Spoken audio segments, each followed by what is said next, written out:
Hello and welcome back. It is now week 3, I believe, in my new bait shop. And so far, y'all have seen me make my first plastic baits. Y'all have seen me make my first jig heads. And since then, I've gone through an entire 5-gallon bucket of plastisol, and I have made a handful of jigs. So I figured today I'd mix it up a little bit and make what my dad's been bugging me to make, which is his favorite bait. And that is going to be the spinnerbait.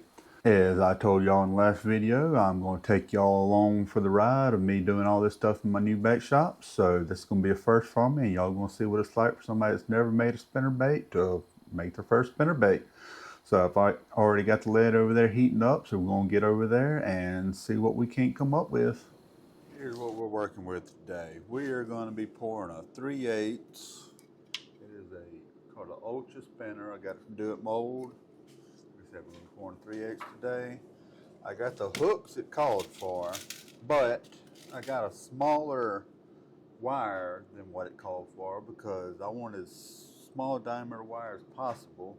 That way when it's going through the water, it's going to have more thump to it. So I played with this a little bit, trying to put them in there, and learned very quickly that using that smaller wire is going to be a bit of an issue because that slot there in the top they have is made for that wire to hold it in place from going up and down. So I have to figure out a way to keep this wire in place. And one thing I thought of, well, first I need to get this set out to where it'll hold it in place from spinning. And I have just some molten clay that I'm going to try using. And the theory that I have is if I fill in that slot right there a little bit with some molten clay to make it a smaller little slot there, then my smaller wire should be able to sit there in place. I just got to make sure not to get this molten clay and where the actual bait's going to be. Something like that. I don't know if y'all can see it, but I had mine just a little bit of molten clay there. Let's see what happens. Get my hook, put my wire through it to where it'll hold in place. Put it where it goes. I've already got my lead heated up, so I'm going to better pour this there. So far, so good. Close this without moving it around too much. Moment of truth.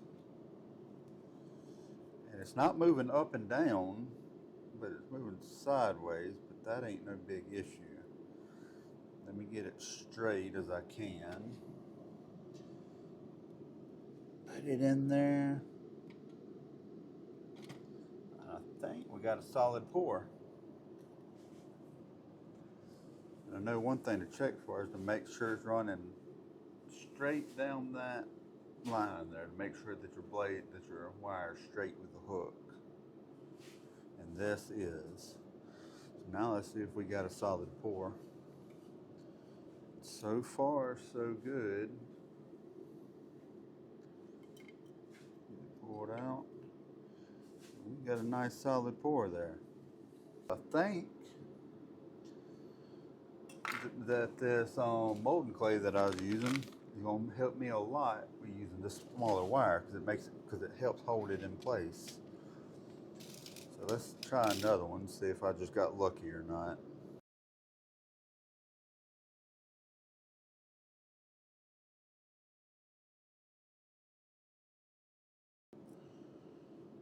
And another solid pour, it looks like.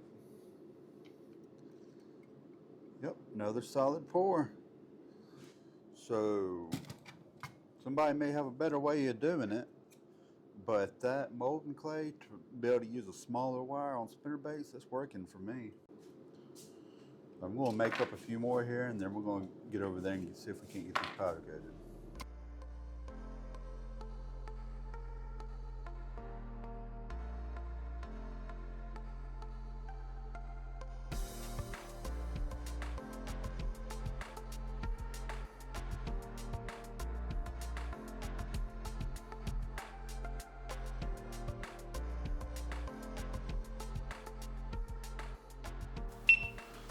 Alright, now let's see if we can't get a little bit of color on these things. I got a few of them poured here. I got the sprues cut off and filed down smooth.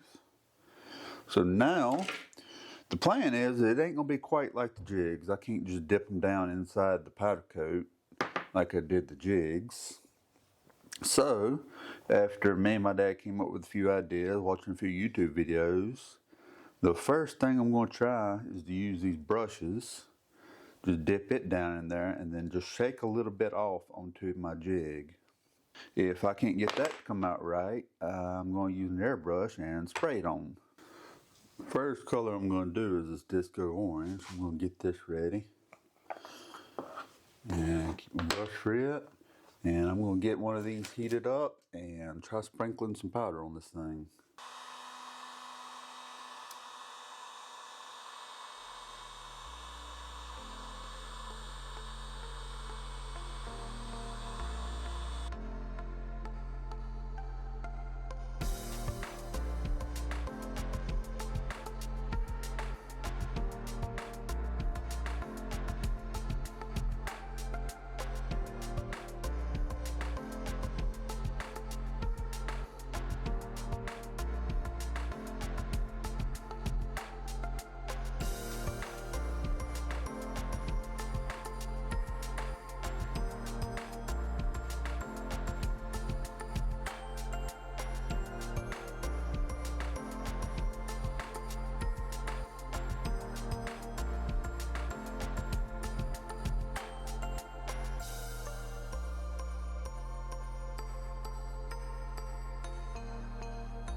We back fresh out the oven. For sake of video length, I'm only going to do these two with skirtings on here, and then I'll do the others off camera.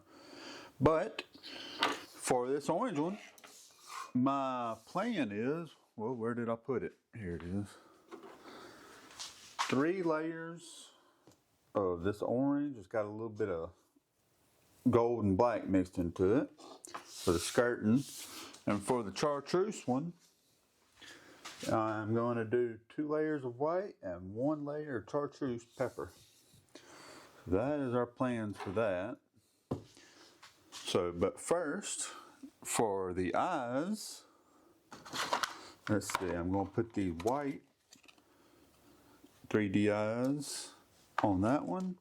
And I have some kind of fiery orange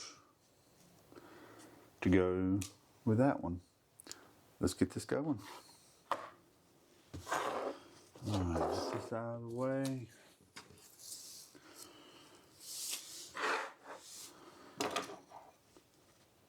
So, it takes very little glue. And since I got big hands, I need my tweezers. So I'm going to drop just one little small drop right there. Little bit goes a long ways with this. Take my tweezers and very gently lay that eye down.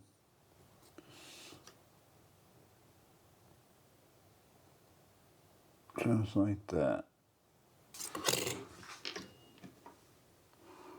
One eye down, one to go.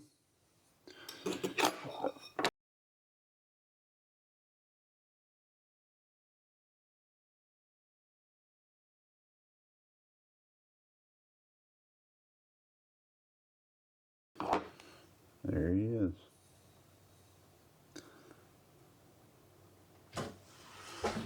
Move on to the next one.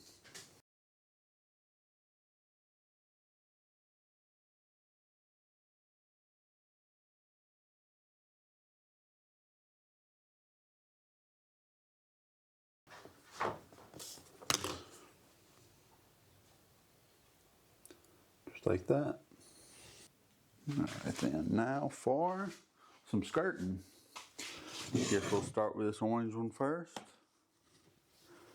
And as I do my jigs, I am going to be wire tying it. Get my tools out here. Cut off a little strip here.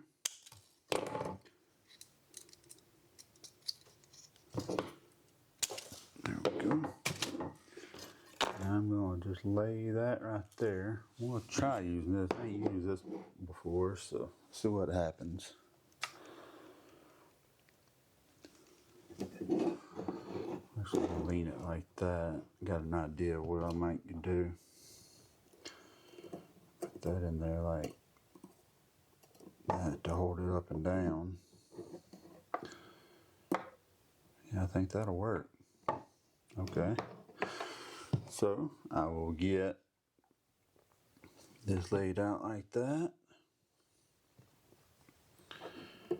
And I got my little stand here to hold that up. Lay another across just like that. Wrap the wire around. One solid loop around, pull it tight. Then I can take it off from here. Yeah, it's gonna work. That'll work. And then do at least 3 loops around. Make sure you get nice and tight to hold this skirt on.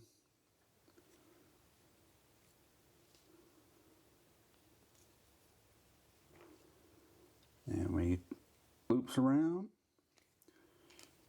twist this wire up. And I need to get me a better pair of pliers to do this. I'm going to use these old rusted up things when I get it twisted up a little bit. Finish twisting this wire tight.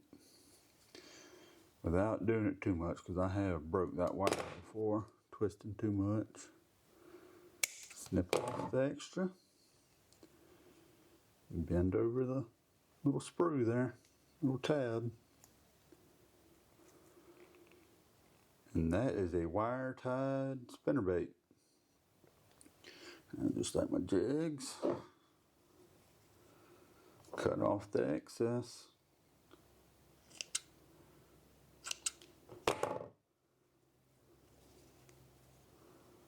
Like that.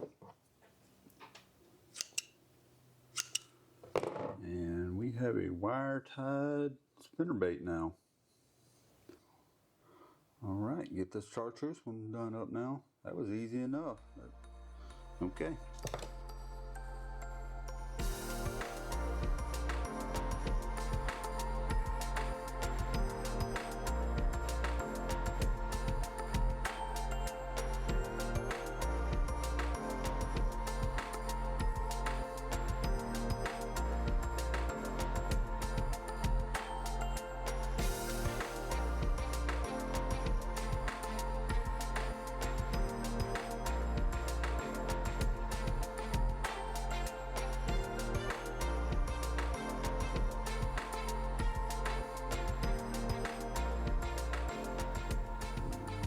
She is.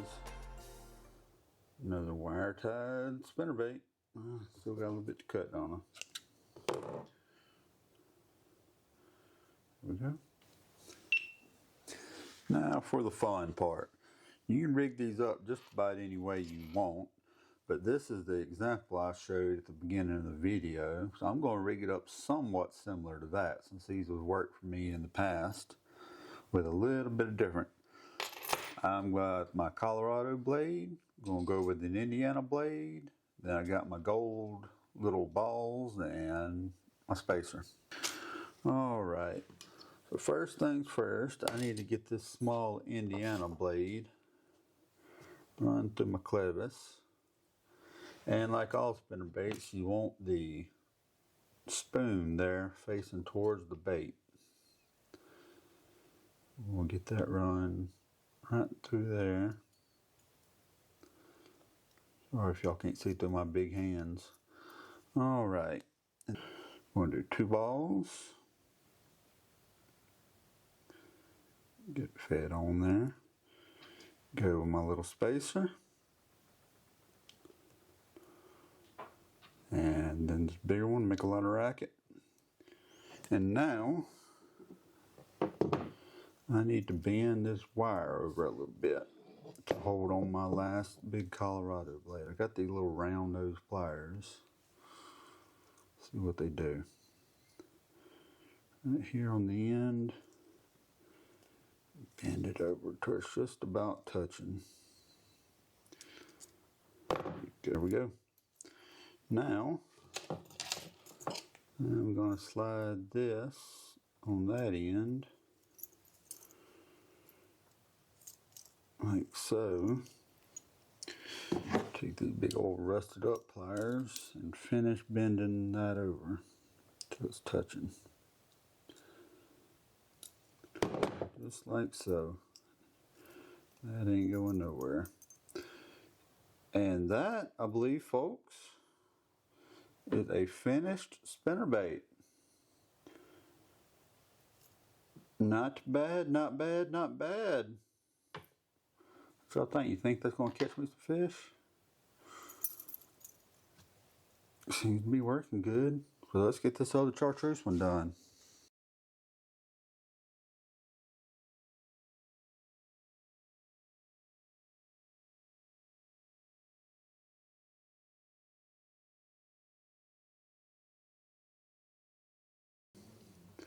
And we have another finished spinnerbait.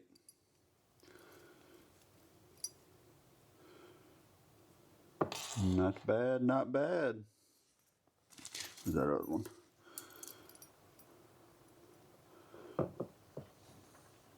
Can't complain with that. Alright, y'all, well, there it is. First spinnerbait. I mean, it ain't perfect, but that ain't what we set out to do. We just started out to see what it was like for somebody to make their first spinnerbait. And that's what we did. I mean, I may be being biased, but this is mine. This is one I bought out of the store, a Booyah, and you can see the rubber band's already degrading on that one. This one's wire tied, the one I just done. So, I mean, compare the two, not too bad, I don't think, for my first time. But I got room to improve, I know, but that all comes with time, and we're gonna keep trying. Anyways, I thank y'all for tuning in. Like I said, this is gonna be about 3 weeks in this new bait shop, and I have gotten a lot of support from y'all, and y'all don't know, it means a lot to me, so I really do appreciate it. But anyways, I'll catch y'all on the next one, and thank you again.